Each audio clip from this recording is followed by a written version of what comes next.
Voilà, bonjour, je reviens pour la suite de notre étude sur le septième jour de la création. Donc on en est à l'étude de la position des 38 ans, de l'homme à la piscine de Bethesda, hein, cette indication très précise de l'âge. On avait vu précédemment que cet âge de 38 ans était en concordance avec, le temps, un temps au désert pendant la traversée donc du désert du peuple, avec Moïse. Et qui détermine ce temps en fait de bouclage dans le désert et qui tourne autour donc de la position voilà, de la source des sources d'eau en fait, et de cette attente en fait avant de pouvoir rentrer en terre promise. Voilà, donc pour ceux qui veulent, saisir en fait, le sens en fait de cette, indication d'âge par rapport à ce temps d'exil et ce temps de désert, hein, du peuple qui tourne dans le désert, je vous renvoie à la partie précédente, hein, de l'étude, le visionnage de la vidéo qui précède. Là, on va continuer nos concordances, hein, depuis l'âge de 38 ans de l'homme de Bethesda. Alors ça va être une étude un peu technique et peut-être un petit peu longue, hein, donc si vous n'avez pas le courage de suivre, bah, écoutez, c'est pas grave, hein, décrochez. Mais le travail donc de présentation, des 38 ans va être, un peu technique parce que, il s'agit de déceler, de révéler une clé de lecture importante et qui sert notamment à une lecture, on va dire, de l'esprit, de ce qui est, marqué de manière insistante dans les évangiles au sujet de la position de la Samarie, de la Galilée, de la Judée. Donc il y a une clé de lecture à saisir et qui, se raccroche à cette position des 38 ans de l'homme à la piscine de Bethesda et qui se raccroche aussi à la, position des règnes du royaume de Juda et du royaume donc du nord, du royaume d'Israël, pour voir un petit peu ce qui se joue dans, en fait les oppositions, la situation qui transparaît comme conflictuelle entre le royaume de Juda, les rois de Juda et les rois d'Israël jusqu'au temps de l'exil babylonien, et avec les rois d'Assyrie. Donc, je vais commencer la présentation. Ça va être un petit peu long, un peu technique, mais il y a une clé de lecture importante de la parole. Et là, il s'agit bien de faire toute la démonstration de cette clé de lecture pour pouvoir après l'utiliser dans la lecture des évangiles. Alors, on est sur donc le texte de Jean, chapitre 5, verset 5. Là se trouvait un homme malade depuis 38 ans. Un petit rappel, voilà, de la forme grecque du texte, avec une traduction: l'homme à cet endroit et au moment précis de 38 ans, 38 de l'année, qui contient l'attribution de sa maladie. En fait, l'année de 38 ans contient la position qui attribue la maladie à cet homme. C'est ce qu'avait révélé la traduction, hein, depuis le grec. Ça a été expliqué dans l'étude, dans les vidéos précédentes. L'indication de l'âge de 38 ans ne se rapporte pas à celui de l'homme paralytique, mais d'une durée qui met en exergue l'attente de la personne malade pour obtenir sa guérison. L'année pointe également vers une indication de l'attribution de la maladie, comme pour viser le point de départ de cette attente de 38 ans en cause d'attribution de la maladie, c'est-à-dire le point où l'homme contracte son infirmité et qui le place depuis ce point de départ dans une position d'attente de 38 ans comme nécessaire. La valeur explicative de la maladie apparaît alors comme contenue dans la durée même du temps prolongé où l'homme porte son affliction. Voilà, ça c'est un rappel, hein, de la partie 14c. 30. La valeur symbolique biblique détermine la position qui résulte de l'alliance éternelle en miroir d'un temps de travail, dans une position de vision élargie. C'est pour l'ouvrier l'engagement du début du travail qui vise la récompense à la fin, autant que dans l'autre sens, la réception du salaire par l'ouvrier dont découle tout le travail accompli. 30. Assimile alors loi et grâce dans l'ordre éternel, tout temps confondu. C'est la position qui reconnaît et trouve la compréhension, la vision de l'esprit depuis les manifestations de toutes les temporalités, première, dernière et toutes celles intermédiaires entre le début et la fin. 30 donne la compréhension depuis la perception globalisée terre et ciel, ciel et terre, tout ce pour quoi les choses sont arrivées, arrivent et arriveront en leur temps, de sorte à tenir la compréhension complète des choses, des événements premiers comme finales. 8, c'est la valeur symbolique qui porte la valeur d'une position de bascule, qui amène à trouver la distinction du salut. C'est une position qui vient à trancher depuis l'épreuve du monde et qui amène à considérer le plan du salut en œuvre de recréation. C'est la valeur de la rédemption reconnue par la résurrection à l'issue de l'épreuve qui vise à séparer, à convertir les choses, à réaliser une bascule nécessaire dans la grâce, la justice et la gloire de Dieu.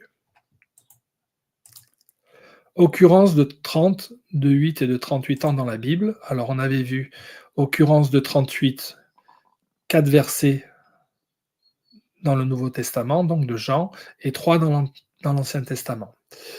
Deutéronome 2,14. Le temps que durèrent nos marches de Kadès Barnéa, au passage du torrent de Zéred, fut de 38 ans jusqu'à ce que toute la génération des hommes de guerre eût disparu du milieu du camp, comme l'Éternel le leur avait juré. Donc ça, c'est l'étude précédente, hein, la vidéo 14C pour ceux qui veulent reprendre un petit peu la position de concordance des 38 ans en Deutéronome par rapport au texte de Jean que l'on étudie à Bethesda. Après, vous avez, pour les occurrences de 38 ans dans l'Ancien Testament, 1 roi, chapitre 16, verset 29. Akab, fils d'Omri, régna sur Israël la 38e année d'Asa, roi de Juda. Akab, fils d'Omri, régna 22 ans sur Israël à Samarie. 2 Rois, chapitre 15, verset 8. La 38e année d'Azaria, roi de Juda, Zacharie, fils de Jéroboam, régna sur Israël à Samarie. Il régna 6 mois. Et enfin, notre occurrence se retrouve en Jean, pour toutes les occurrences de 38 dans la Bible. 38 ans, c'est le temps d'errance dans le désert jusqu'à reprendre une obéissance pour une guidance jusqu'à la mort de toute la génération des hommes de combat. Ici, en roi, 38, c'est l'âge de 2 rois, ou le temps du règne de 2 rois de Juda, en vis-à-vis de la position de 2 rois du royaume d'Israël, selon 2 périodes distinctes, selon des repères séparés dans l'histoire. C'est ça que nous allons examiner aujourd'hui dans l'étude de ce jour. Point d'analyse structurelle du texte. Alors, j'ai repris le texte depuis sa composition dans la forme hébraïque. Donc, 38 ici, c'est en anglais. Donc, la valeur de 38, voilà, ici 38, et ici 38. Donc là, vous avez ici, encadré en bleu, la position qui détermine la position d'Israël, ici. Donc la position d'Israël,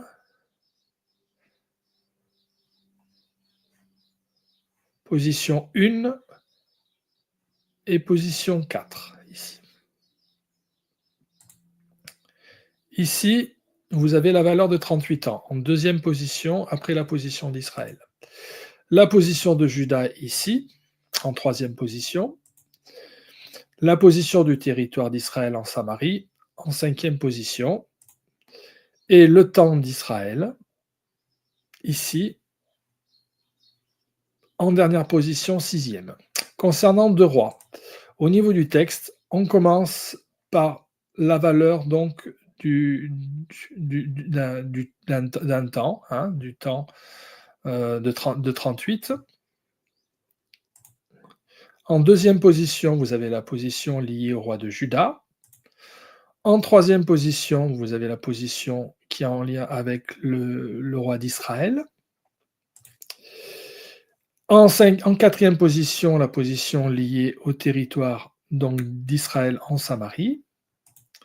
Et en cinquième position, vous avez la position des 6 mois du temps d'Israël. Alors, ce qu'on distingue déjà, c'est que dans 1 roi, la position d'Israël est première et quatrième. Dans 2 rois, elle se trouve en troisième position dans le texte. La position de Juda passe de la troisième à la deuxième position. on voit qu'il y a un principe d'alignement dans le texte entre un roi et 2 rois. Ici, la valeur de 38, ici la valeur de la position de Juda, ensuite la valeur de la position d'Israël, ensuite la position du territoire d'Israël et ensuite le temps d'Israël. Ce qui fait absence ici, c'est la position première d'Israël, qui est en un roi est apparente, mais ne figure pas en 2 rois, cette position d'Israël. Alors on sait qu'on a une position d'avancement prophétique entre un roi et 2 rois. On a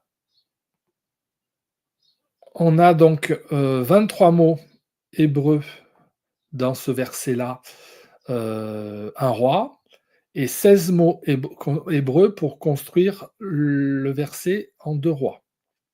La différence de valeur entre le nombre de mots est de 7. Le verset un roi est composé de 96 lettres hébraïques, 74 lettres hébraïques en 2 rois. La différence tient une valeur de 22. 22, ici, en concordance de différence par rapport à la valeur donc du temps d'Israël à la fin en un roi. Mais ici, on n'a pas de concordance puisqu'on a la valeur de 6 mois, alors que la différence de la valeur des mots hébreux est de 7. Mais c'est intéressant de voir déjà un principe donc, qui associe la valeur de la différence du nombre de lettres à la valeur du temps d'Israël dans un roi. On va voir un petit peu vers quelle idée ça nous mène tout ça. On va construire un petit peu la pensée pour ne pas tirer des conclusions trop rapides. Donc on reprend notre texte, un roi 16-29, Akab, fils d'Omri, régna sur Israël la 38e année d'Asa, roi de Juda. Akab, fils d'Omri, régna 22 ans sur Israël à Samarie. Voilà, j'ai remis le texte dans la forme hébraïque avec les diacritiques. Donc Akab, dans le texte c'est Vekahav ou Vekahab. Racine Aleph Et. La nature, toute idée d'équilibre, d'identité, de fraternité, le foyer qui rassemble. Ensuite, on a la racine Aleph Et. Pas bête, Aleph Et. Toute idée de cause productive, la volonté efficiente, la perpétuité, ce qui croît se propage. Ensuite, on a le fils d'Omri. Fils d'Omri, c'est Ben Omri. Racine Ayin Mem, ici, Ayin Mem. La force qui fait gravité, l'agrégation, l'idée de rapprochement, de lien, de corporation. Et ensuite, le Resh et le Yod. Le Resh, ah non, c'est bien Aleph Bet, pardon, au-dessus. Donc, Aleph Et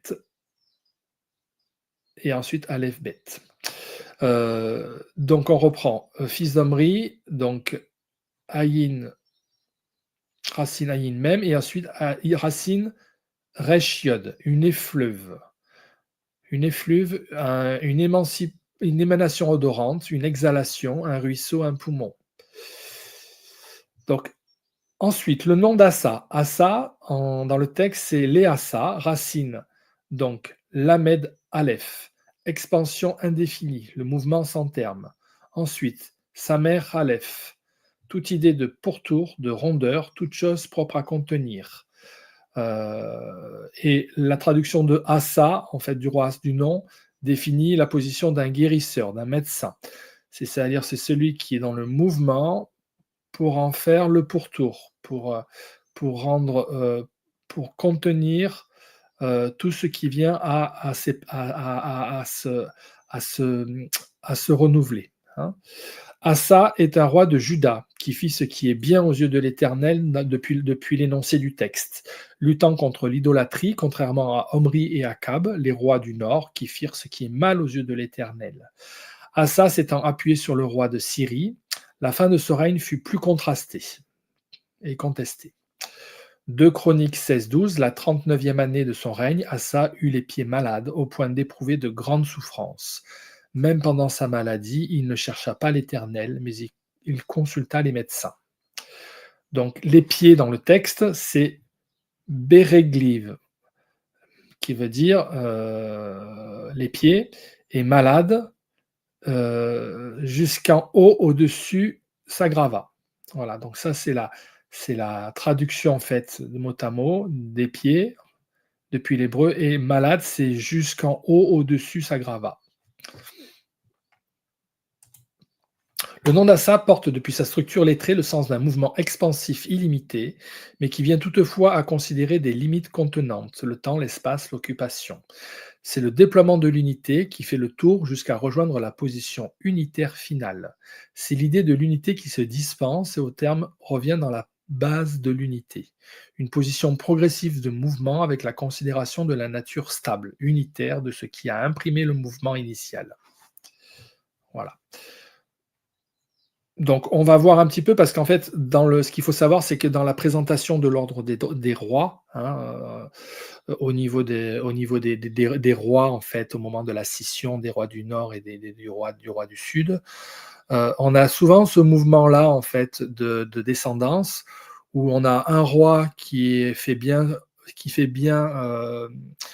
voilà, qui accomplit les choses et qui est agréé aux yeux de l'Éternel, et ces positions de rois qui se succèdent, qui font ce qui est mal aux yeux de l'Éternel. Donc on a une succession comme ça de bons rois et de rois mauvais, hein, qui se succèdent. On va voir un petit peu comment traduire tout ça, hein. La 38e année du roi d'Asa, roi de Juda. Alors, un roi, Akab, fils d'Omri, régna sur Israël la 38e année d'Asa, roi de Juda. Akab, fils d'Omri, régna 22 ans sur Israël à Samarie. En 2 Chroniques 16, verset 11 et qu'à 14, les actions d'Asa, les premières et les dernières, sont écrites dans le livre des rois de Juda et d'Israël. La 39e année de son règne, Asa eut les pieds malades au point d'éprouver de grandes souffrances. Même pendant sa maladie, il ne chercha pas l'Éternel, mais il consulta les médecins. Asa se coucha avec ses pères, c'est-à-dire qu'il mourut, et il mourut la 41e année de son règne. On l'enterra dans la sépulture qu'il s'était creusée dans la ville de David. On le coucha sur un lit qu'on avait garni d'aromates et de parfums préparés selon l'art du parfumeur, et l'on en brûla en son honneur une quantité très considérable. 1 Roi 22, verset 38. Lorsqu'on lava le char à l'étang de Samarie, les chiens léchèrent le sang d'Akab, et les prostituées s'y baignèrent selon la parole que l'Éternel avait prononcée. Alors l'étang de Samarie, ça distingue un bassin d'eau, un grand réservoir à ciel ouvert que l'on entretenait dans chaque ville pour des lavages publics. Certains de ces étangs étaient à l'origine des cavités naturelles, comme des grottes, qui avaient été agrandies et aménagées. Alors c'est intéressant par rapport à notre piscine de Testesta, qui est un bassin probatique et dans lequel le but est une fonction de lavage afin d'amener les animaux vers le temple pour le sacrifice, au temple. La 38e année d'Asa du royaume de Juda correspond à l'entrée dans le règne d'Akab au royaume du Nord, ce dernier tenant la réputation de s'être vendu pour être le pire roi parmi tous les rois d'Israël. Un roi, chapitre 21, verset 25. La faute d'Asa est de s'être allié au roi de Syrie et d'avoir laissé échapper son armée. En conséquence, Asa souffrit des pieds jusqu'à sa mort, dénotant alors que la conduite de vie, sa marche ne faisait plus dans la voie de la justice, mais selon l'impureté. Il apparaît comme un lien de bascule entre la 38e année du roi d'Assa et le début du règne d'Akab. Or, c'est dans la 39e année du règne que le roi eut les pieds malades, soit un an après la 38e année de son règne. Ce qui précède est l'alliance au roi de Syrie, Ben-Hadad. On trouve ça en 2 Chroniques, chapitre 16. Suivant le 36e année du roi d'Assa, la réaction à la menace de Baïcha, roi d'Israël. La 38e année correspond à l'année de bascule entre la perte de l'intégrité dans la conduite de vie et la marque dans le corps qui traduit depuis des agissements une manifestation incarnée de l'impureté, témoignage d'infirmité. Donc on commence à avoir un lien d'association entre notre homme à Bethesda et si qui se passe et qui ça a pu se passer, hein, de la bascule en fait du roi d'Assa, qui était un roi qui fit ce qui est bon aux yeux de l'Éternel et qui bascule à la fin de son règne dans la bascule de la 38e année, en miroir un peu, hein, vers quelque chose de plus trouble et qui va venir à produire cette position de la maladie, des pieds de Asa. 2 Rois, chapitre 15, verset 8. La 38e année d'Azaria, roi de Juda, Zacharie, fils de Jéroboam, régna sur Israël à Samarie. Il régna 6 mois. Le texte dans la forme hébraïque. Azaria, donc. Azaria, c'est l'Ezarayahu en hébreu. Formé de la racine ayin zayin, toute force sensible matérielle, toute démonstration physique, ce qui est robuste. Ensuite, on a le resh, reshiod ici. Donc, reshiod, une émanation fluide, une exhalation odorante, et ensuite le et le vav, état incompréhensible d'une chose qui, n'existant pas encore, se trouve néanmoins en puissance d'exister. C'est la substance qui tient l'être. Roi Azaria, l'Éternel a aidé. Il se situe entre moins 781 à moins 740 avant Jésus-Christ, également appelé Osias, ce roi Azaria, fils d'Amastia. Il fit ce qui est droit aux yeux de l'Éternel, selon 2 Rois, chapitre 15, verset 3, pour avoir reconstruit et renforcé la muraille de Jérusalem et l'armée. Toutefois, parce que le peuple offrait encore dans les hauts lieux des sacrifices et des parfums, il fut frappé de la peste jusqu'à sa mort. 2 Chroniques, chapitre 26, versets 19 à 20, nous dit « La colère s'empara d'Ozias, qui tenait un encensoir à la main, et comme il s'irritait contre les sacrificateurs, la lèpre éclata sur son front, en présence des sacrificateurs, dans la maison de l'Éternel, près de l'autel des parfums. Le souverain sacrificateur Azaria et tous les sacrificateurs portèrent les regards sur lui, et voici, il avait la lèpre au front. Ils le mirent précipitamment dehors, et lui-même se hâta de sortir parce que l'Éternel l'avait frappé. Il est particulier de distinguer que le souverain sacrificateur ici, Azaria, qui s'oppose au roi Osias, porte l'autre nom que celui donné à ce même roi, Azaria. C'est-à-dire que le roi Azaria porte le nom du roi, deuxième nom du roi d'Osias. Donc il est étonnant de trouver ce parallèle et cette forme en tout cas qui distingue le roi Osias et ce sacrificateur Azaria qui porte l'autre nom du roi d'Osias. Osias, en hébreu, c'est Osiahu. Racine, ayin zayin, toute idée de force sensible matérielle. La robustesse, une forteresse. Ensuite, le yod et le he, la vie absolue manifestée, l'éternel. Et vav, vav, puisqu'ici on voit qu'il est dagesh à la fin avec le point. Toute conjonction, une conversion, un clou qui vient lier deux choses. Le nom d'Azaria et d'Ozias porte en introduction une position commune de consistance matérielle solide, tenant une fonction de protection tangible. Azaria bascule ensuite vers une croissance plus éthérée par rapport à Osias, qui se définit en puissance de l'être dans sa substance, c'est-à-dire l'esprit. Osias distingue différemment une puissance de l'être dans la forme incarnée, articulée, le corps.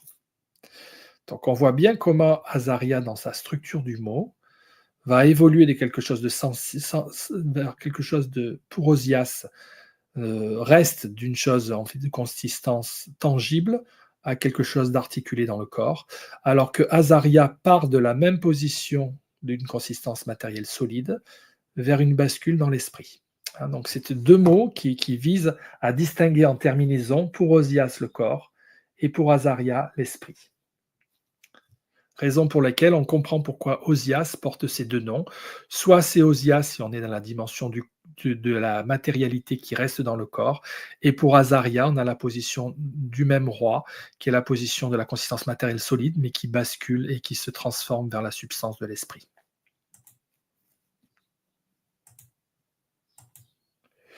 Zachariaou,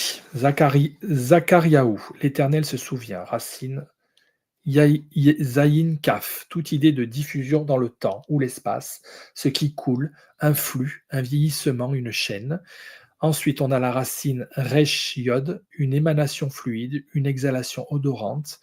Et on finit avec le et le vav, l'état incompréhensible d'une chose qui, n'existant pas encore, se trouve néanmoins en puissance d'exister, la substance qui tient l'être.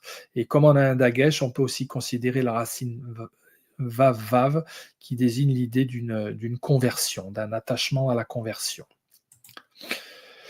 Fils de Jéroboam, c'est Ben Yirabaham en hébreu, le peuple s'accroît. Racine Yod-Resh, toute idée de respect, de crainte, de révérence, de vénération, une chose lisse, sans aspérité, mais ferme, solide. Suivi de la racine Bet Ayin, toute idée de mouvement précipité, rude, désordonné, l'iniquité et l'injustice, et on finit avec le même final, l'universalisation collective. Zacharie, fils de Jéroboam II, autour de -750 avant Jésus-Christ, roi d'Israël, à Samarie, ne régnant que 6 mois avant d'être détrôné par Shaloum, fils de Yabesh. Le nom détermine une position souple et éthérée, visant à faire paraître à l'existence. Il est fils d'un roi dont le nom témoigne d'un jugement ferme et qui amène la crainte, tient en respect tout le peuple. Le Père est le jugement qui s'impose et Zacharie est l'esprit qui découle de la justice dans une position morale et visant à édifier.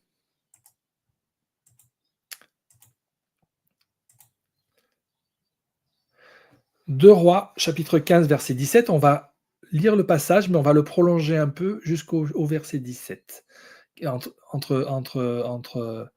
Jusqu'au verset 17. Voilà. La 39e année d'Azaria, roi de Juda, Manahem, fils de Gadi, régna sur Israël. Il régna 10 ans à Samarie. Il fit ce qui est mal aux yeux de l'Éternel. Il ne se détourna point tant qu'il vécut des péchés de Jéroboam, fils de Nébat, qui avait fait pécher Israël. Poul, roi d'Assyrie, vint dans le pays, et Néamen donna à Poul 1000 talents d'argent pour qu'il l'aidât à affermir la royauté entre ses mains. Ménahem leva cet argent sur tous ceux d'Israël qui avaient de la richesse, afin de le donner au roi d'Assyrie. Il les taxa chacun à 50 cycles d'argent. Le roi d'Assyrie s'en retourna et ne s'arrêta pas alors dans le pays. 2 Chroniques, chapitre 26, verset 21. Le roi Osias fut lépreux jusqu'au jour de sa mort, et il demeura dans la maison écarté comme lépreux, car il fut exclu de la maison de l'Éternel, et Jotham, son fils, était à la tête de la maison du roi et régnait le peuple du pays, et jugeait le peuple du pays. Alors, on a donc la 38e année d'Azaria, roi de Juda, qui succède au roi d'Israël, les rois Zacharie, 6 mois, puis Shaloum, 1 mois. La 39e année d'Azaria, roi d'Israël, et Menahem, qui régna 10 ans. Et c'est après que Poul, le roi d'Assyrie, apparaît pour faire alliance avec le roi du Nord. La 50e année d'Azaria, le roi d'Israël est Pekashia, qui régna 2 ans, et son officier Pekash conspire pour le faire mourir et régner à sa place. La 52e année, c'est donc Pekash qui règne 20 ans, et le roi syrien vient exiler les Israélites. La 2e année du roi de Pekash débute le règne de Jotham, fils d'Ozias. Un roi, 16-29, Akab, fils d'Omri, régna sur Israël la 38e année d'Asa, roi de Juda. Akab, fils d'Omri, régna 22 ans sur Israël à Samarie. Voilà la forme hébraïque du texte.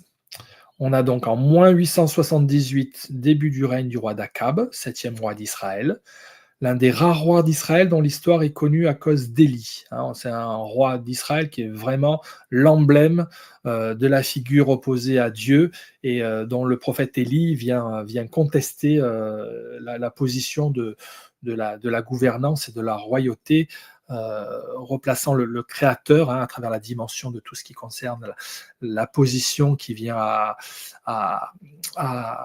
faire en sorte que les positions liées à la création, c'est-à-dire tout ce qui est la retenue de la pluie, tout ça, viennent à un moment donné comme élément de réponse à la désobéissance de ce roi-là. En -874, c'est également la 38e année du roi d'Assa, roi de Juda, début du règne d'Akab, roi du Nord, Israël, régna entre 3 et 4 ans avant la mort d'Assa. En 2 rois, donc la 38e année d'Azaria, roi de Juda, Zacharie, fils de Jéroboam, régna sur Israël à Samarée. Il régna 6 mois. La forme hébraïque du texte, Azaria, ou Osia, autre nom du roi d'Ozias, commence à régner avec son père Amazias en -796 et il régna seul entre -784 à l'âge de 16 ans. Donc le total du règne va de -796 à -767. La 38e année du règne se situe vers -746 si l'on considère le règne autonome du roi Osias sans son père à partir de ses 16 ans. En -746, début du règne de Zacharie à la 38e année d'Ozias, 14e roi d'Israël, il régna 6 mois et il fut tué par Shaloum. Ici, au niveau du 1 roi, en -774, les prophètes d'Israël de l'époque sont Élie, depuis le roi Omri au royaume du sud et Michée.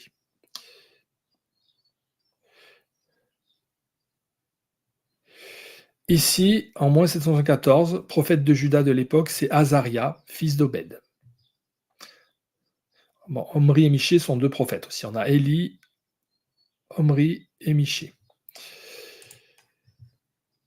En 2 rois, donc en -746, sur cette période-là, les prophètes de Juda à l'époque sont Zacharie et Ésaïe. Concernant les prophètes d'Israël de l'époque, on trouve Amos et Osée.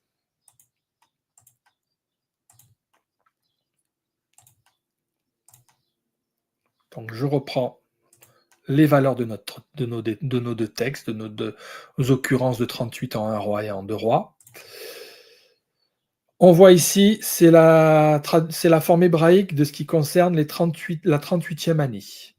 Donc 38e année, en hébreu, c'est Bishnat, donc l'année, Shloshim, 30, et Ushmena, et 8, Shana, an. Donc l'année, 30 et 8 ans.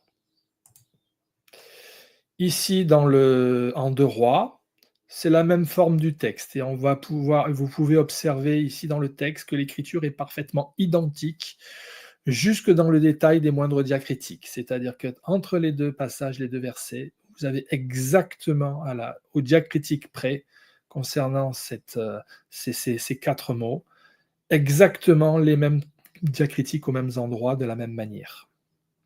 Voilà.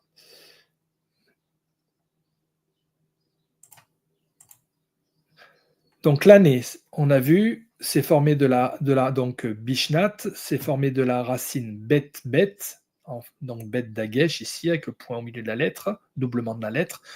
Tout vide intérieur et boursouflure extérieure, une chose qui enfle. Ensuite, on va prendre la racine bet shin, toute idée de progression retardée, de retard dans la marche. Ensuite, le shin et le nun, toute idée de mutation, de variation, de changement. Et le nun et le tav, idée de morceler, de disséquer, une portion, une section, une fraction. 30, donc 30, c'est la traduction de shloshim, racine, racine, shin lamed, ce qui est tranquille, dans le bon ordre, selon la loi, dans la voie du salut. Ensuite, racine, shin yod mem, la justice rendue au collectif, universalisée, l'honneur accordé au mérite dans une position collective rassemblée, c'est-à-dire ce qui est conforme à la loi accomplie. Et 8, donc E8 c'est Ushmena, racine d'abord Vav Dagesh, toute conversion, conjonction, un clou. Ensuite, Shin Mem, le nom de tout être, un lieu, un temps, l'étendue circonférentielle, les cieux. Ensuite, Nun E, tout ce qui est nouveau, jeune, récent, le gémissement d'une personne qui pleure. En, donc racine Shin Nun, toute idée de mutation, d'itération, de variation, de changement. C'est également le nombre 2, ce qui mesure, partage le temps, la révolution d'un cycle, une année. Et ensuite, Nun E, tout ce qui est nouveau, jeune, récent, le gémissement d'une personne qui pleure. L'année 38 ans, la traduction porte l'idée d'une position de progression vers une bascule qui vient circonscrire le temps, dans une séquence, une section qui s'opère dans le cadre ordonné de la loi du salut, qui prend la forme d'une justice universelle, qui porte le principe d'une conversion d'un nom nouveau depuis un changement d'un cycle de mesure vers un nouveau. Donc ici, le Nun, c'est la valeur de la lettre du Fils de l'homme. Ici, la valeur du Fils de l'homme, ici dans le Nun, il est Pata ici, avec le trait horizontal sous la lettre. C'est-à-dire que sur la terre, il est ouvert. Et l'accent en haut, au ciel, est Pashta. C'est une caverne, une fosse. Donc ça porte l'idée de l'abîme au ciel et un tombeau qui s'ouvre sur terre, tournant le regard vers la croix. Le Tav. Hein. Shin ici est Irik. Shin Irik, c'est-à-dire aigu, et il a également Meapar. Meapar, un corps inversé, ce qui pointe vers l'ouest, vers le côté là. Et ce qui pointe vers l'est, c'est le collectif, Yod Mem, la manifestation du collectif universalisé, le pluriel. Donc Shin, qui est Irik, je suis, ce qui est le je, et qui paraît à la fin, vers l'ouest, dans la position de la fin des temps. Ici, on retrouve notre Nun, le fils de la lettre du Fils de l'homme. Il est Ségol, en grappe. L'idée d'amasser sur terre selon un caractère semblable, tournant le regard vers l'esprit. Retourne le regard vers le hé. C'est la grande moisson des âmes. 8. Et ensuite, on a le Nun ici, le Nun, le Fils de l'homme, qui est point Kamatz. Il y a une forme de T sur la lettre. C'est-à-dire en compression, serré, comprimé. Et il y a un point Zakef Katon, ici, en petite élévation, début d'élévation. Donc c'est ce qui porte le sacrifice sur terre d'une élévation qui croît au ciel. Alors, 38e année d'Asa et d'Azaria est le repère d'un jeu de miroir inversé. Donc on a vu, moins 874, début du règne d'Asa. Et 38e année du roi d'Assa, par contre, début du règne d'Akab, du roi du Nord. Donc, contexte antérieur, entre la 36e et la 38e année, on a l'alliance du roi de Juda avec Ben-Hadad, roi de Syrie, en réaction de l'alliance préalable avec Béacha, roi d'Israël. Contexte de la 38e année du roi d'Assa, Akab débute son règne dans le royaume d'Israël, parmi le pire roi des temps du royaume d'Israël, l'ennemi du grand prophète Élie. Et ensuite, le contexte ultérieur à compter de la 39e année, c'est la maladie des pieds d'Assa. Asa cède son trône en mourant de sa maladie des pieds. En moins 746, qui correspond à 2 rois, 38e année du règne d'Azaria, année des règnes de Zacharie, puis Shalom au nord. Contexte antérieur, le roi de Juda ne fait pas cesser les cultes aux idoles. Contexte de la 38e année d'Azaria, successivement 2 rois du nord, Zacharie et Shalom, se succèdent et quittent leur règne dans des conspirations successives cette même année. Contexte ultérieur, Ménahem, roi d'Israël, fait alliance avec Poul, roi d'Assyrie. Le roi d'Israël, Pekashia, est tué par son officier Pekash, qui s'empare de son trône. Le roi de Syrie vient pour exiler les habitants d'Israël du nord. Osias s'enorgueillit de sa puissance et profane le lieu saint du temple, avec pour conséquence la lèpre au front. C'est Azaria, le souverain sacrificateur, qui vient l'hériter. Même nom que celui du roi pour le souverain sacrificateur. C'est l'autre nom du roi, en fait. Le nom de l'esprit du roi. Israël, effet de substitution. Donc, dans la position ici, Israël, serviteur et roi, et Juda, roi, grand prêtre. Ici, Israël, roi qui afflige, paraît avec Jézabel. Donc, c'est Akab, qui est roi affligeant, qui paraît avec Jézabel. Et ici, on a pour Israël 2 rois fragiles, ce qui se succèdent, alors que le roi de Juda tient un règne long de 52 années. Ici, on voit qu'il y a une association du roi de Juda avec Ben-Hadad, roi de Syrie. Et ici, par rapport au roi d'Israël, le roi de Syrie vient pour exiler les habitants du royaume du Nord, ceux d'Israël. Donc, la lecture qu'on peut en faire, c'est que en moins 874, Juda s'associe avec le roi de Syrie contre le roi du Nord.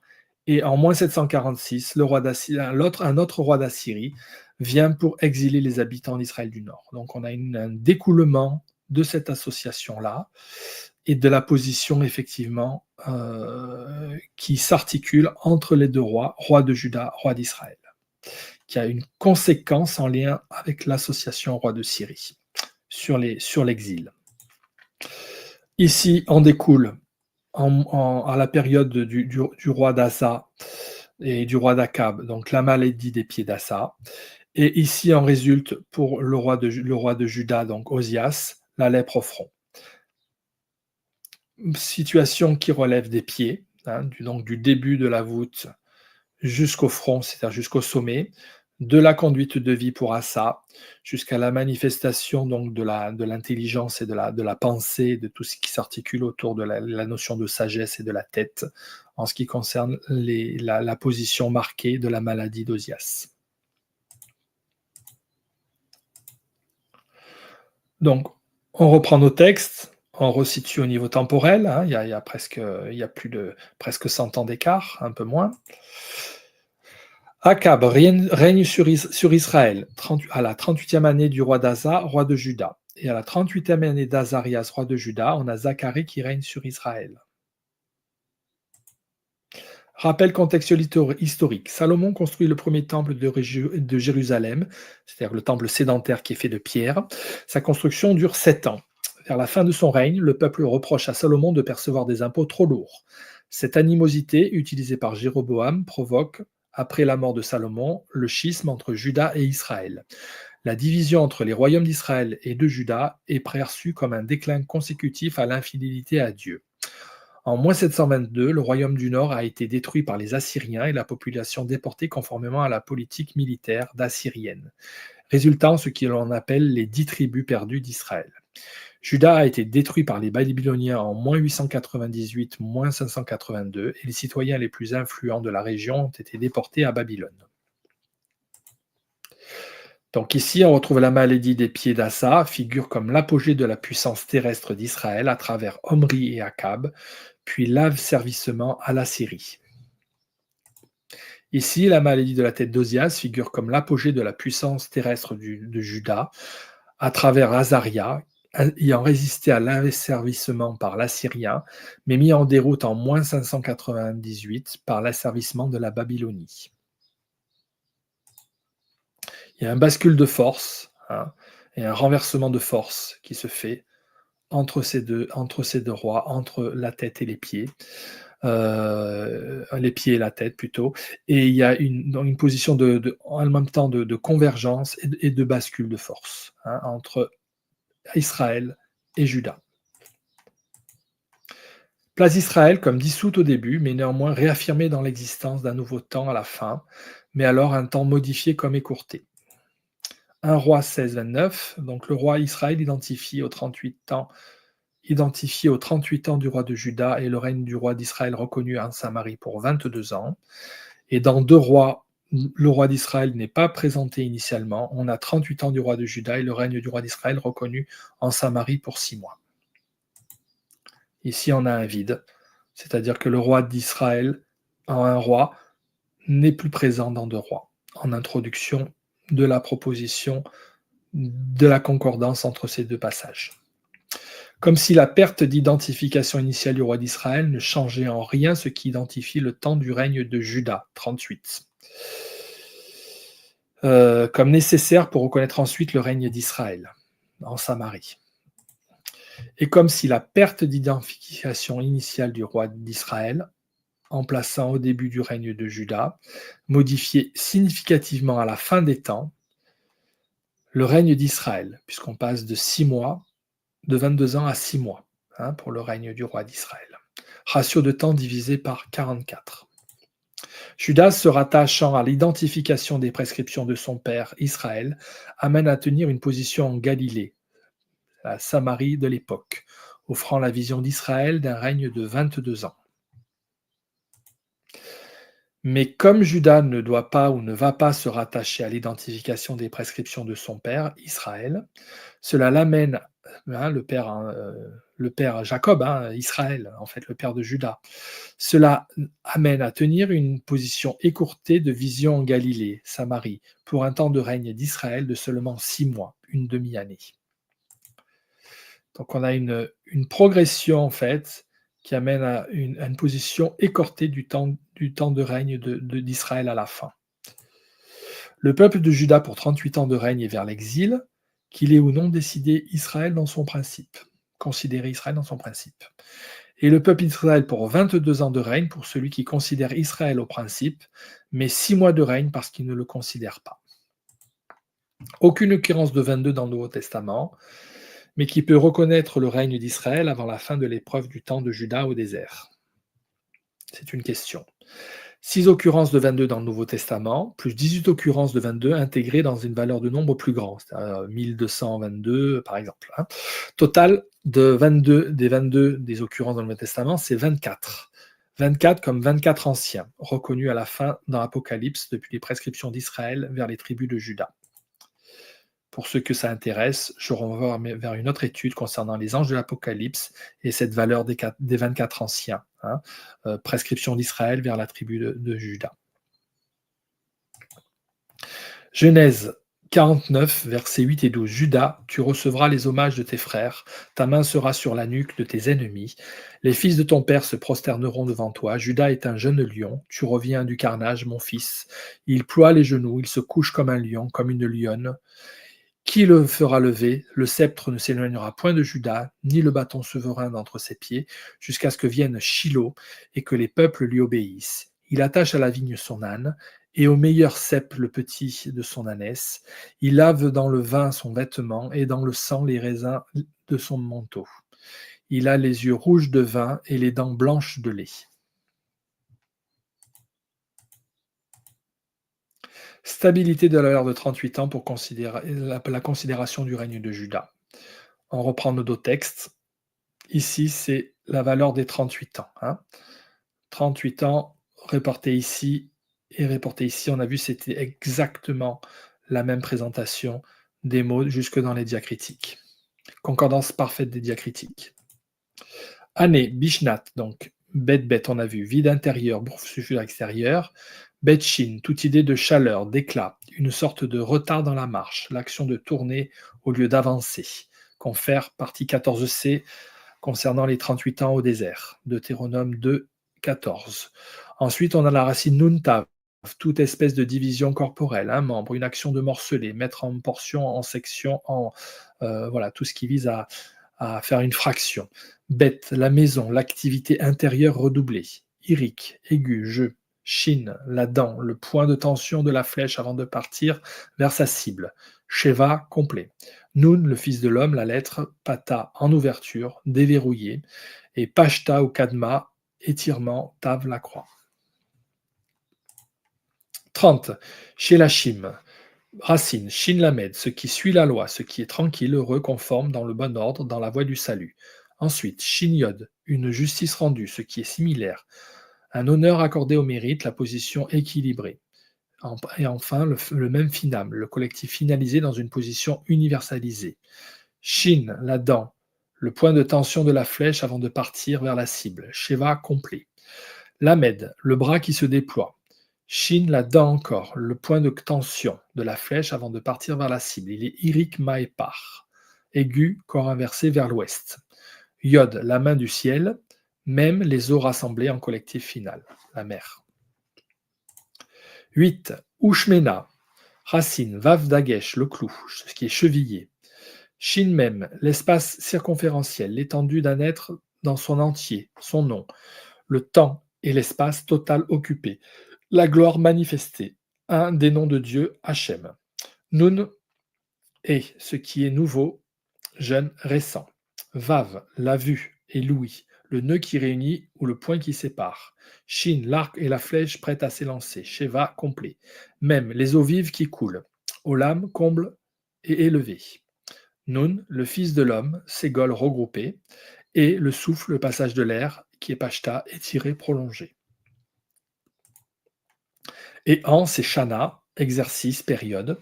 Shin Nun, toute idée de mutation, d'itération, le passage d'un état à un autre, de changement, est dans la position de l'esprit nouveau, alerte jeune, l'esprit du Christ. Shin, l'arc et la flèche prête à s'élancer, et Kamatz, compressé. Nun, le fils de l'homme, et Kamatz, compressé. Zakev Katon, petite érection, c'est-à-dire en position de s'élever, et le souffle. On voit ici année, la position d'un retard dans la marche et d'une division corporelle. 30 distingue la voie du salut, la justice rendue, qui est similaire à une position universalisée. 8, principe de l'étendue d'un être dans son entier, son nom, pour ce qui est nouveau. Et en, principe de mutation vers un esprit nouveau.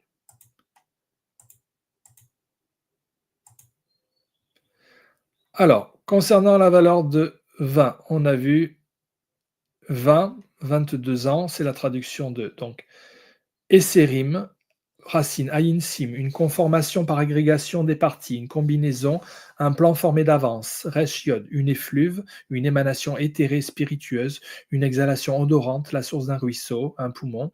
Même finale, la mer, le collectif universalisé. Ensuite, Ayin, c'est le cœur ou comme l'œil, Ségol, regroupé. Sin, le sifflement du départ de la flèche depuis le lâchement de l'arc. Resh, c'est la tête, la marche, la conduite de vie. Irik, aigu. Merka, guillemets, entre parenthèses. Yod, la main du ciel, et même la mer. Et deux, c'est Ushmeti, Ushmetim. Ushmetim formait la racine vav-vav, un clou, chevillé. Shintav, le fond, le fondement, le lieu vers lequel les choses s'inclinent irrésistiblement. Racine tav-tav, inusité en hébreu, une fente, idée de continuité. Tav yod mem, s'égarer. Le midi, le milieu, le sud, le désert. Même la mer, ce qui est fermé, la mer fermée. Vav, un clou, la conjonction. Shin, le point de tension de l'arc et de la flèche. Sheva, complet. Tav, la croix. Pata, ouvert. Tara, tifa, effort, portier, gardien. Yod, la main tendue, aiguë, même la mer fermée. En Shana, racine Shin Nun, toute idée de mutation, d'itération, de passage d'un état à un autre, le changement, et la position de l'esprit nouveau, alerte jeune, l'esprit du Christ. Shin, le point de tension de l'arc et de la flèche, Kamatz, comprimé. Nun, le fils de l'homme, Kamatz, comprimé. Meteg, frein interrupteur, et le souffle. Ici, 20 traduit la position d'un plan qui émane vers le en collectif. 2 traduit la position du fondement, du désert et de la mer. Et en traduit la position d'une mutation vers un esprit nouveau. Donc 6 mois, il régna 6 mois. 6, c'est Shisha. Shin, Shin, toute idée de proportion, de mesure, d'harmonie, de relation calme, le bonheur. Le nombre 6.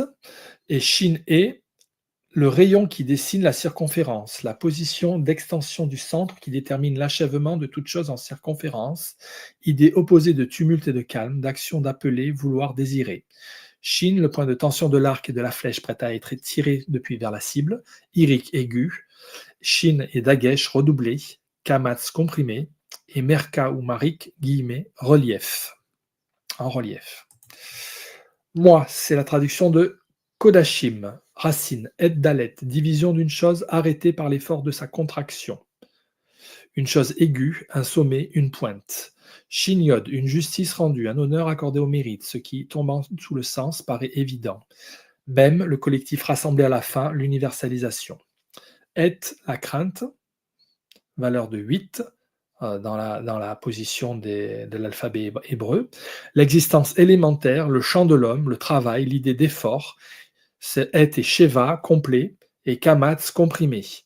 Le Dalet, donc c'est le saint nourricier abondant, la source de toute existence physique. Il est Kamatz, comprimé. On revoit ici l'idée, dans l'idée de 6, l'idée d'une harmonie qui a l'appel à l'harmonie. Une harmonie donc, qui appelle. Et la position du moi, la traduction d'un sommet, d'une justice au collectif.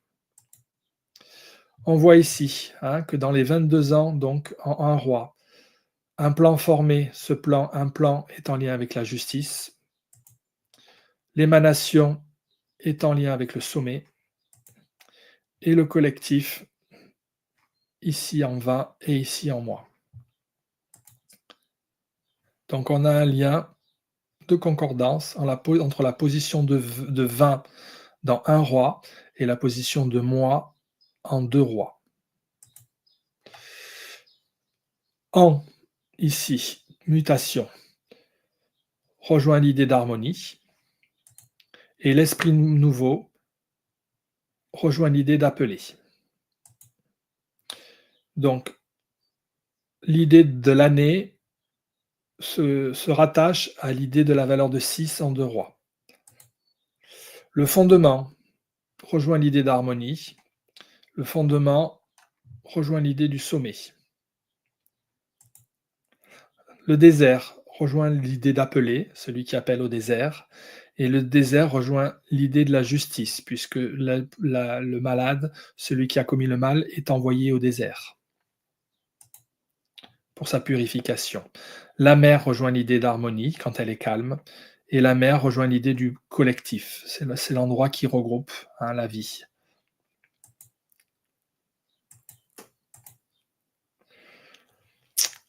Ici, donc ici vous avez au sud donc les royaumes de Juda et au nord Samarie avec la Galilée, Galilée et Samarie, Samarie de l'époque qu'on appelle Samarie, la Galilée étant intégrée à la Samarie.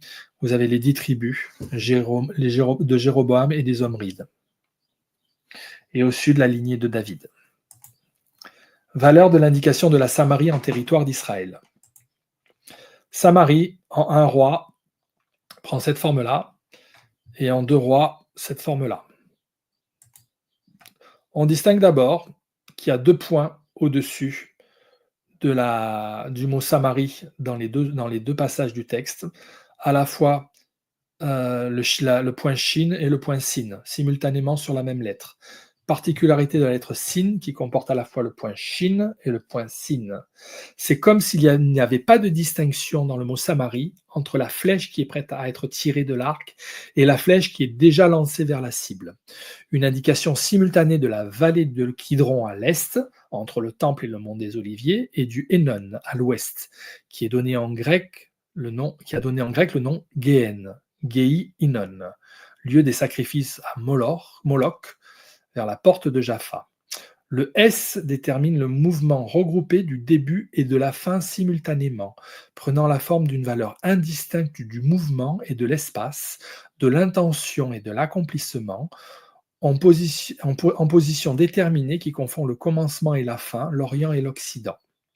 La valeur de Shin ici est cet emploi du Shin avec les 2 points est très rare dans la forme hébraïque et la Samarie, dans notre passage, porte cette particularité des 2 points, le Shin et le Sin simultanément. Racine, bête, le vide intérieur et la boursouflure extérieure, la prunelle des yeux, une ouverture. Shin, la progression, retardée, un abrasement, un retard dans la marche. Shin même, l'étendue circonférentielle d'une sphère, le nom de tout être, la gloire sublime. Même Resh, ce qui est impulsif, usurpe, envahit l'espace pour s'étendre et s'élever, ce qui excède l'autorité pour outrepasser.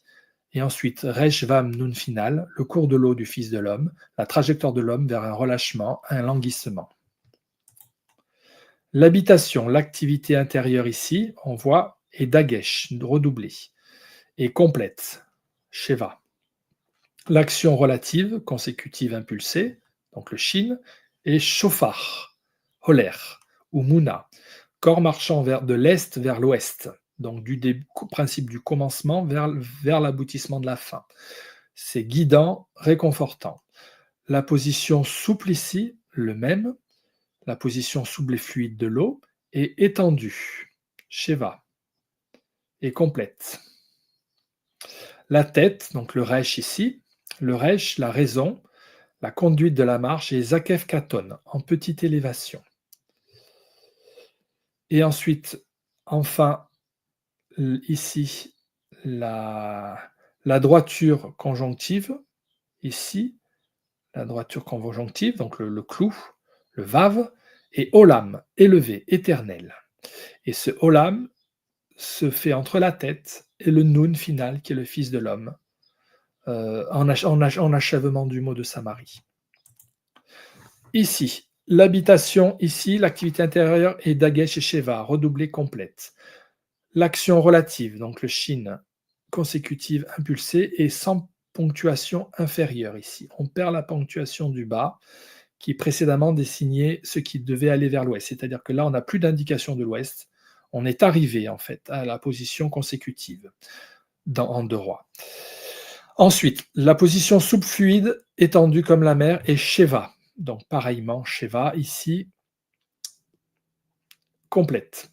La tête, la raison ici, et distinctement n'est plus en petite élévation à ciel, mais sur la terre, elle est Tifa. Elle retourne le regard de l'ouest vers l'est, c'est-à-dire qu'elle se projette en vision de ce qui s'est passé avant, depuis le commencement, depuis ce qui précède. Elle regarde dans la position du jugement, de ce qui s'est passé, retournant le regard de l'ouest vers l'est. La droiture conjonctive ici est élevée, donc Olam, éternel, et en position finale, la position du Fils de l'homme en position finale, le Nun. La Samarie figure une position extensive depuis le début de la trajectoire de l'homme, dans la configuration d'une marche qui avance vers une justice, une droiture finale selon la conduite de vie qui est empruntée et déterminante pour la fin. Et ici, en deux rois, la Samarie figure une position extensive touchant à sa fin de la trajectoire, selon la finalité du chemin de l'homme, à la considération de la dynamique souple qu'il a empruntée et qui vient en déterminer la position finale en corrélation avec les choix déterminés dans la conduite réalisée, ce depuis la considération de l'origine des choix qui ont déterminé cette marche.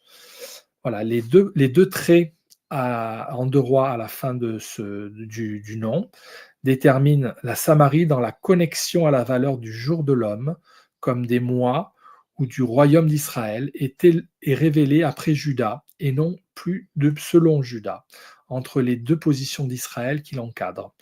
Valeur de 6, Shisha, le jour de l'homme est achevé dans la terminaison de l'esprit. Je vous ai remis la carte de la Samarie au temps de Jésus. Donc on a ici la Galilée au nord. Entre la Galilée et la Judée, donc la Samarie, avec la ville de Samarie et Césarée. Et ici, la Judée au royaume du Sud, la Judée à l'époque donc le territoire à l'époque de Jésus. Jean, chapitre 4, versets 3 à 7. Alors il quitta la Judée et retourna en Galilée. Comme il fallait qu'il passât par la Samarie, il arriva dans une ville de Samarie nommée Sichar, près du champ de Jacob, que Jacob avait donné à Joseph, son fils. Là se trouvait le puits de Jacob. Jésus, fatigué du voyage, était assis au bord du puits. C'était environ la 6e heure. La femme de Samarie vint puiser de l'eau. Jésus lui dit, « Donne-moi à boire. » Donc on retrouve la position de la Samaritaine, bien évidemment. Et ici, 4 occurrences. Une occurrence de Sichar, donc, dans le texte de Jean. 4 occurrences de Cana. Ayant quitté la Judée, ici, donc ça veut dire qu'il remonte en passant par Sichar vers Cana. Il retourne en Galilée. Voilà. Ici, à Cana, pour être plus précis. Il passa par la Samarie, ici le puits de Jacob, la femme samaritaine, pour remonter en Galilée. Et il arrive en Samarie. Luc, chapitre 17, versets 11 à 13. Jésus se rendant à Jérusalem, passait entre la Samarie et la Galilée. Comme il entrait dans un village, 10 lépreux vinrent à sa rencontre. Se tenant à distance, ils élevèrent la voix et dirent « Jésus, Maître, aie pitié de nous !» Donc on voit qu'il se rend à Jérusalem, donc il redescend vers Jérusalem. Il passait entre la Samarie et la Galilée. Donc c'est comme s'il passait entre, ici. C'est un peu étonnant. Alors on a vu une première position où, dans Jean 4, il remonte de la Judée, il passe par la Samarie à Sichar, et il rencontre donc la Samaritaine, et après il remonte en Galilée vers Cana. Et dans Luc, Il traverse donc il passe entre la Samarie et la Galilée depuis le mouvement qui remonte de la Judée. Cette occurrence de Samarie dans le Nouveau Testament, on retrouve ça en Actes 1:8, 8:1, 8:5, 8:9, 8:14, 9:31 et 15:3, où il est question de l'œuvre de la dispensation du Saint-Esprit à travers l'Évangile, le développement de l'Église depuis les ministères de Pierre et de Jean. Premièrement, dans le sens de la descente, c'est-à-dire la descente, puisqu'on suit la direction de l'écoulement du Jourdain, donc du point le plus élevé vers le point le plus bas qui est la mer Morte, donc depuis la Galilée vers la descente, on descend. On part du nord, on va vers le sud, on descend ici. Dans le sens de la descente, la Samarie est un territoire que l'on passe pour trouver la guérison de la lèpre à cause de la faute au désert. C'est le sens de marche vers la direction de la ville de Jérusalem au sud, en Judée, la ville sainte, en position desséchée. Deuxièmement, dans le sens de la remontée, donc de la Judée vers la Galilée, la Samarie est un territoire de passage, mais où on s'arrête pour trouver de l'eau, à cause de la fatigue, comme une nourriture en fait, cette eau, dans la marche vers la destination au septentrion au nord, à Cana. Jérusalem en point de destination, la Samarie et la Galilée entre le passage. Et si on a la Judée, quittée pour la Galilée en point de retour, en passant par la Samarie. Donc la Judée, c'est la perception du chemin qui passe par l'épreuve et en même temps que l'espérance de reconnaître le Messie. Position de l'adhérence se fait en Judée. La Samarie, c'est le lieu de la traversée, le passage, l'exil, la soif, le travail, le temps de l'apprentissage vers la conversion. Et au nord, en Galilée, la perception du corps de la résurrection, le royaume reconnu dans le fondement, c'est la révélation. Galilée, 67 occurrences dans le Nouveau Testament, uniquement dans le Nouveau Testament, puisque je vous ai indiqué précédemment que dans les anciens royaumes du nord d'Israël, la Galilée est confondue avec la Samarie en termes de territoire. Elle se distingue au temps de Jésus. La Galilée est un territoire à part. Matthieu 4, 12. Jésus, ayant appris que Jean avait été livré, se retira dans la Galilée. Matthieu 26, 32. Mais après que je serai ressuscité, je vous précéderai en Galilée. Matthieu 28, 10. Alors Jésus leur dit, ne craignez pas, allez dire à mes frères de se rendre en Galilée, c'est là qu'ils me verront. Luc 4, 14. Jésus, revêtu de la puissance de l'Esprit, retourna en Galilée, et sa renommée se répandit dans tout le pays d'alentour. Luc 23, 5. Mais ils insistèrent et dirent, il soulève le peuple, en enseignant par toute la Judée, depuis la Galilée, où il a commencé jusqu'ici. Luc 24, 6. Il n'est point ici, mais il est ressuscité. Souvenez-vous de quelle manière il vous a parlé lorsqu'il était encore en Galilée. Jean 7, 41. D'autres disaient, c'est le Christ. Et d'autres disaient, est-ce bien de la Galilée que doit venir le Christ? Jean 7, 52, 53. Ils lui répondirent, es-tu, en parlant à Nicodème, aussi galiléen? Examine, et tu verras que de la Galilée, il ne sort point de prophète. Et chacun s'en retourna dans sa maison. Matthieu se retira dans, je vous précéderai en, se rendre en. Luc retournant en, depuis là, lorsqu'il était encore en. Jean de là, que de là. Donc on voit bien une position où dans Matthieu, il faut se rendre, ou en Luc, on retourne depuis le lieu du retour, lorsqu'on était encore. Une position de vision rétrospective qui retourne. Et ici, le point d'aboutissement en Jean. C'est là, c'est que de là, donc une insistance du point d'arrêt final.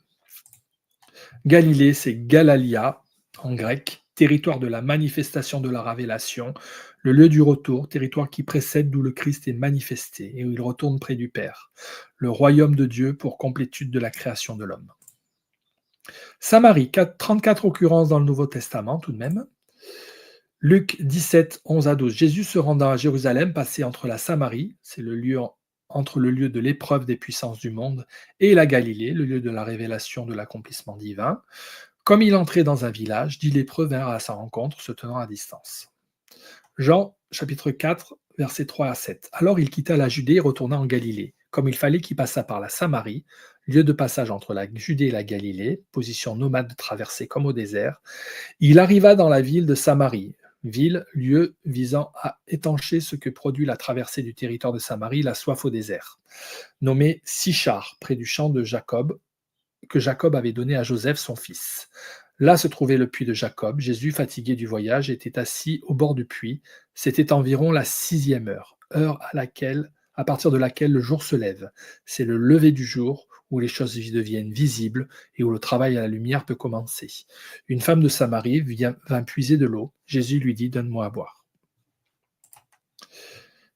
Ici, dans Luc, passer entre. Ici, il fallait qu'il passât par. Il arriva dans une ville. Une femme vint puiser de l'eau. Jésus lui dit: Donne-moi à boire. Samarie, donc Samarias, forme génitif, complément circonstanciel de lieu où l'on vient. Il est à considérer que dans le texte, il est positionné dans la présentation du lieu par lequel on passe et non pas celui d'où l'on vient. C'est-à-dire c'est le lieu où l'on vient, mais pas d'où l'on vient. C'est le lieu où on vient, c'est-à-dire dans la forme de venir, pas dans la forme de la provenance, dans la forme de la trajectoire. Hein. Voilà, donc lieu par lequel on passe, et non pas où on achève le processus dynamique, c'est-à-dire que le point d'eau de la femme samaritaine, c'est le point de l'étanchement de la conversion, qui doit conduire à reprendre la route pour continuer vers le nord, la Galilée, le point de la révélation. Judée, 34 occurrences dans le Nouveau Testament. Matthieu, chapitre 2, verset 1. Jésus étant né à Bethléem en Judée, au temps du roi d'Hérode, voici les mages d'Orient arrivèrent à Jérusalem. Matthieu 2, 5, ils lui dirent: à Bethléem en Judée, car voici ce qui a été écrit par le prophète. Matthieu 2, verset 22, mais comme il a pris qu'Archélaüs, arché, donc au début, au principe, au commencement, plus Laos, le peuple délié, la foule séparée, régnait en Judée à la place d'Hérode, son père. Il craignait d'y aller, et ayant été averti divinement en songe, il se retira dans les quartiers de la Galilée. Matthieu 3,1, il se mettait à prêcher dans le désert de Judée. Matthieu 3,5, alors Jérusalem et toute la Judée et tous les environs du Jourdain venaient à lui. C'est Jean-Baptiste. Matthieu 4, 25, une grande foule le suivit de la Galilée, de la Décapole, de Jérusalem et de la Judée et d'au-delà du Jourdain. Matthieu 19, 1, lorsque Jésus eut achevé ses discours, il quitta la Galilée et alla dans le territoire de la Judée, au-delà du Jourdain. Matthieu 24, 16, alors que ceux qui seront en Judée fuient dans les montagnes. Donc Matthieu, 8 occurrences en associant avec Hérode, la voie au désert qui appelle, un appel à monter vers les montagnes. Marc 1, 5. Et toute la Judée et tous les habitants de Jérusalem allaient à lui, et ils étaient tous baptisés par lui dans le fleuve du Jourdain, en confessant leurs péchés. Marc 3, 7. Alors Jésus se retira avec ses disciples vers la mer, et une grande multitude le suivait de la Galilée, de la Judée. Marc 10, 1.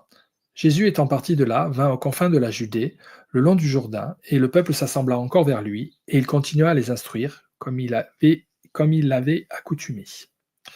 Marc 13, 14. Or, quand vous verrez l'abomination de la désolation dont le prophète Daniel a parlé, établie où elle ne doit pas être, que celui qui le lit y fasse attention, alors que ceux qui sont en Judée s'enfuient dans les montagnes. Marc 4 occurrences en associant avec le baptême de Jean, l'appel à se retirer dans les montagnes. Luc 1, 5. Au temps d'Hérode, roi de Judée, il y avait un sacrificateur nommé Zacharie, du rang d'Abia. Sa femme était de la race d'Aaron et s'appelait Élisabeth. Luc 1, 65. Et tous leurs voisins furent remplis de la crainte, et toutes ces choses se divulguèrent partout le pays, les montagnes de Judée. Luc 2, 4. Joseph aussi monta de Galilée en Judée, de la ville de Nazareth à la ville de David, nommée Bethléem, parce qu'il était de la maison de la famille de David. Luc 3, 1. La 15e année de l'empire de Tibère César, Ponce Pilate étant gouverneur de la Judée, Hérode, tétrarque de la Galilée, Philippe son frère, tétrarque de l'Iturée et de la province de la Traconite et Lysanias, tétrarque d'Abilène. Luc 5,17. Or, un jour qu'il enseignait, et que des pharisiens et des docteurs de la loi, qui étaient venus de tous les bourgs de la Galilée et de la Judée et de Jérusalem, étaient là assis. La puissance du Seigneur agissait pour guérir les malades. Luc 6,17. Étant ensuite descendu avec eux, il s'arrêta dans la plaine avec la troupe de ses disciples, et une grande multitude de peuples de toute la Judée et de Jérusalem et de la contrée maritime de Tyr et de Sidon, qui étaient venus pour l'entendre et pour être guéris de leur maladie. Luc 7,17. Et ce propos se répandit par toute la Judée et dans tout le pays d'alentour. Luc 21,21. Alors que ceux qui seront dans la Judée s'enfuient aux montagnes, que ceux qui seront au milieu de Jérusalem se retirent, et que ceux qui seront à la campagne ne rentrent point. Luc 23,5. Mais ils insistaient et disaient, en disant, il soulève le peuple, assaignant par toute la Judée, ayant commencé depuis la Galilée jusqu'ici. 9 occurrences en Luc de Judée, en association avec Hérode, les montagnes, Joseph qui monte en Galilée, l'attente de guérison, la fuite, les accusations de soulèvement. Jean 3,22. Après cela, Jésus s'en alla avec ses disciples sur le territoire de Judée, et il demeura avec eux, et y baptisait. Il quitta la Judée et s'en retourna en Galilée. Cet homme ayant appris que Jésus avait été venu de Judée en Galilée, s'en alla vers lui et le pria de descendre pour guérir son fils, car il allait mourir. Jean 4,54. Jésus fit ce second miracle à son retour de Judée en Galilée. Jean 7,1. Après ces choses, Jésus parcourait la Galilée, car il ne voulait pas demeurer en Judée, parce que les Juifs cherchaient à le faire mourir. Jean 7,3. Et ses frères lui dirent, pars d'ici et va en Judée, afin que tes disciples voient aussi les œuvres que tu fais. Jean 11,7. Puis il dit à ses disciples, retournons en Judée. Jean 1,8. Et les disciples lui dirent, Maître, les Juifs cherchaient naguère à te lapider, et tu retournes en Judée. Jean, 8 occurrences en associant avec le lieu du baptême, que l'on quitte, de l'attente de guérison, c'est le lieu hostile vers lequel les frères veulent chasser le Messie, comme pour précipiter l'heure de sa mort. Judée, donc Yehudayan, à l'accusatif, complément direct ou premier de l'action du verbe. Positionné dans la présentation du lieu dans lequel le Messie marque la nécessité de revenir, c'est le lieu redoutable de l'épreuve, constitutif de l'épreuve du monde dans lequel on n'est pas amené à demeurer pour devoir aller en Galilée en passant par la Samarie. C'est-à-dire c'est le lieu où l'on va, mais avec la projection de revenir en Galilée, en fait, en passant par la Samarie. Mais c'est le lieu vers lequel on descend, vers lequel on est appelé à descendre au niveau de la terre, de l'épreuve, et qui vise ensuite à remonter dans la manifestation de la conversion, puis de la révélation. Point d'analyse structurelle formelle, on finit. Un roi, donc, 16-29, Akab, fils d'Omri, régna sur Israël la 38e année d'Asa, roi de Juda. Akab, fils d'Omri, régna 22 ans sur Israël à Samarie. D'abord, on a Akab, le nom du roi d'Israël, le nom du père, Omri, la fonction, le règne, la durée, 38 ans, le nom du roi de Juda, le titre, roi,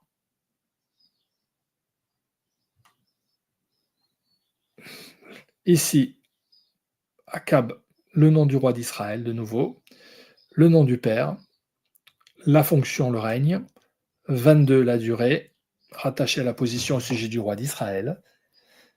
Ensuite, on a le nom du royaume, Israël, et le territoire à Samarie. 2 rois 15-8. La 38e année d'Azaria, roi de Juda, Zacharie, fils de Joram, régna sur Israël à Samarie, il régna 6 mois. La durée, 38 ans, rattachée à la position au sujet du roi de Juda. Le nom du roi de Juda, donc c'est Azaria. Le titre, roi. Le nom du roi d'Israël, Zacharie. Le nom du père, fils de Jéroboam. La fonction, régna. Le nom du royaume, Israël. Le territoire, à Samarie. La fonction, il régna. Et la durée, 6 mois. Ce qu'on voit ici, concernant Israël, ici, on l'avait vu, on l'a en début de proposition, on l'a en milieu de proposition, et ici, on ne le retrouve qu'en troisième position, en milieu de proposition, hein, donc ce qui est au début et au milieu, pour la position de Juda, se retrouve ici aux positions milieu et la fonction est à la fin. Ce qui vient distinguer ici, dans la présentation du texte, c'est le nom du royaume et le territoire vient avant la fonction. Alors qu'ici, la fonction est initiale. Juda, roi de Juda. Donc ici, on a le nom du roi de Juda, son titre, qui précède donc la présentation du nom du roi d'Israël. Ici, pareillement, le nom du roi du roi et son titre précèdent la position du roi d'Israël. La durée ici, la durée des 38 ans, ici a été décalée par rapport à la position du roi d'Israël. Et ici, on voit qu'elle est initiale. Hein, ça concorde avec le texte hébraïque. Donc, le roi d'Israël, la durée, le roi de Juda. Et ici, on a une durée, le roi de Juda et le roi d'Israël. Le nom du royaume ici est en terminaison. Et là, le nom et le territoire du royaume d'Israël, la Samarie, est entre le nom et la fonction. La durée ici, en un roi, est entre la position du roi d'Israël et le territoire d'Israël, la Samarie. On a la durée qui s'est rattachée à Israël. Et ici, dans la présentation du texte, la durée est finale. Il existe une logique de présentation en forme croisée entre ce qui est attaché à Israël et ce qui est attaché à Juda, comme si la promesse de Juda découle de la promesse initiale à Israël vers son accomplissement à travers l'épreuve du monde. Donc, roi d'Israël, 38 ans d'épreuve d'attente, roi de Juda, roi d'Israël, 22 ans de séparation de la souffrance, par lequel il est nécessaire de passer. Et ici, 38 ans d'épreuve d'attente, du roi de Juda, et le roi d'Israël qui règne, et qui doit passer par un règne de 6 mois, c'est-à-dire de durée écourtée en manifestation de la création qui forme l'homme, l'humanité, en valeur de 6. Si on regarde ici, les 6 mois qui se trouvent à la fin, c'est la position par laquelle on doit percevoir un règne suite à un passage qui fait suite au temps d'épreuve du roi de Juda et du roi d'Israël. D'abord Juda, puis Israël. Et on doit passer par ça, et c'est ça qui amène à considérer un nouveau règne, donc qui est par lequel on doit passer, qui est le règne de Christ, le règne d'Israël en position finale. Ici, dans un roi, de manière prophétique, on a 22 ans de séparation et de souffrance qui est nécessaire par lesquels il est nécessaire de passer. Donc, il nous amène une trajectoire qui pointe une position d'origine et une position dans laquelle on doit passer comme un temps annoncé préalablement dans la durée. Ici, le roi de Juda est conduit à distinguer la position du roi d'Israël. Ici, pareillement, le roi de Juda amène à distinguer la position du roi d'Israël. Ce qui est particulier, c'est qu'ici, le roi d'Israël apparaît à l'initiale, ce qui n'apparaît pas dans deux rois, c'est-à-dire qu'il est nécessaire de passer par un retour du roi d'Israël, 38 ans d'épreuve, le roi de Juda, qui amène le roi d'Israël, et ça, c'est 22 ans de séparation. Donc, on a une lecture où, en fait, le roi d'Israël qui est à la fin repasse au début dans la version du texte de la traduction, en valeur prophétique d'une traduction moderne, hein, en français. Donc, c'est intéressant de voir comment la traduction donne encore une approche de la compréhension du texte, selon même la structure de la traduction d'une traduction qui nous a été donnée. Conclusion, miracle à Bethesda concernant l'âge de 38 ans. L'âge de 38 ans de l'homme paralytique à la piscine de Bethesda est en correspondance avec la durée des règnes de deux rois, l'un du royaume de Juda, l'autre d'Israël, avec un écart de 128 ans entre les deux règnes. L'infirmité du roi de Juda correspond à l'année suivante, la 39e. Le membre affecté est le pied, la fonction abîmée est la posture et la marche. L'infirmité résulte de l'alliance avec la Syrie comme une instrumentalisation pour contrer le roi d'Israël. On perçoit ici l'altération de la fonction physique depuis l'atteinte morale du roi, la conduite de vie de Juda autant que le roi d'Israël faillit dans l'exercice de son règne aux yeux de l'Éternel. La maladie du roi d'Israël correspond à l'enorgueillissement d'Ozias contre Azarias, selon le témoignage de la profanation du temple, et le corps affecté est la peau. La localisation du trouble est la tête, siège de l'intelligence de l'esprit. La maladie résulte de l'opportunité de profiter de l'invasion de la Syrie sur le royaume du Nord, faisant le jeu des Assyriens. On perçoit ici l'altération de l'apparence physique depuis la détérioration spirituelle du roi, l'imprudence déraisonnable d'Ozias, autant que le roi d'Israël faillit dans l'exercice de son règne aux yeux d'Israël.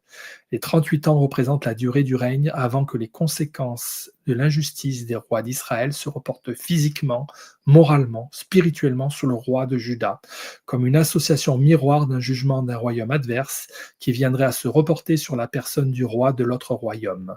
Reconnaissance de la charge messianique, royale et sacerdotale selon le renversement de la fonction de l'ordre davidique et lévitique vers l'ordre unique rassemblé de Melchisédek. 38 ans représentent la position d'un transfert de la condamnation. L'âge de 38 ans de l'homme paralytique à la piscine de Bethesda est en correspondance avec la durée des règnes des deux rois, l'un du royaume de Juda, l'autre d'Israël, avec un écart de 128 ans. L'âge de 38 ans de l'homme de paralytique, voilà, ça on a déjà dit. Alors, durant ce périple, les eaux s'agitent comme à la piscine, en position de marche vers la sortie d'Égypte. L'eau stagnante qui s'agite par le vent pour s'ouvrir, la traversée de la mer des joncs, la délivrance de l'ennemi par les mains de Moïse, pour que Dieu tranche la mer afin d'ouvrir le passage. Les eaux amères et agitées de Mara, partie 9 de l'étude, l'homme hydropique. Je vous renvoie le lien vers le passage de l'étude. Mara, la coupure depuis le silex tranchant de l'Horeb pour servir du feu, et puis l'eau jaillit. Les sources rafraîchissantes et vivifiantes d'Élim où le peuple vient à camper.